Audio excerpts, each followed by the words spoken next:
জুলাই আন্দোলন দমনে ইন্টারনেট বন্ধ করে হত্যাকাণ্ডের মূল মাস্টারমাইন্ড হাসিনা পুত্র সজীব ওয়াজেদ জয় বলে জানিয়েছেন chief prosecutor Tajul Islam.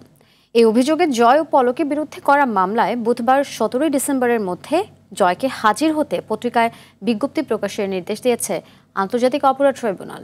J মাহমুদের রিপোর্টে বিস্তারিত। 24 জুলাই আগস্টে ছাত্র জনতার আন্দোলনের সময় কয়েক দফায় বন্ধ রাখা হয় ইন্টারনেট। আন্দোলনকারীদের উপর চালানো হয় হত্যাযজ্ঞ। এসব অভিযোগে করা মামলার বিচার চলছে আন্তর্জাতিক অপরাধ ট্রাইব্যুনালে।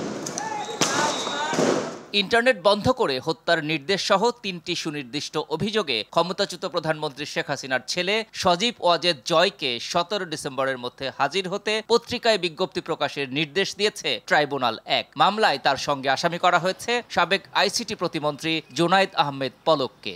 আইসিটি মন্ত্রণালয় বাংলাদেশের গণহত্যাকে আড়াল করার জন্য ইন্টারনেট বন্ধ করে সারা বাংলাদেশে গণহত্যাকে যেভাবে ফ্যাসিলিটেট করেছিল, গোটা দুনিয়ার কাছ থেকে এই গণহত্যার তথ্য লুকানোর চেষ্টা করেছিল, সেটার মাস্টারমাইন্ড কিন্তু সে সজীব ওয়াজেদ জয়, এবং সেটা বাংলাদেশে থেকে এই পরিকল্পনার বাস্তবায়ন করেছেন জুনাইদ আহমেদ পলক।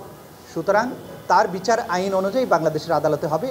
বুধবার ট্রাইব্যুনাল 1 এর এ বিচারিক কার্যক্রমে আন্দোলনকালীন সময়ে কারফিউ জারি এবং ব্যবসায়ীদের নিয়ে গণভবনে বৈঠক করে হত্যাকাণ্ডে সহায়তা ও উস্কানি সহ 5 অভিযোগে সাবেক আইনমন্ত্রী আনিসুল হক ও সালমান এফ রহমানের বিরুদ্ধে অভিযোগ গঠনের শুনানির জন্য 17 ডিসেম্বর দিন নির্ধারণ হয়। যদিও মামলাটি পরিচালনার জন্য বিদেশি আইনজীবী নিয়োগের আবেদন জানিয়েছেন আনিসুল হক ও সালমান এফ রহমান।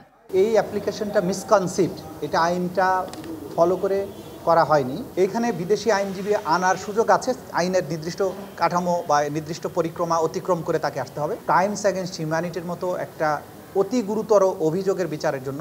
সুতরাং এটার প্রসিডিওরটা সাধারণ আদালতের চেয়ে ভিন্ন।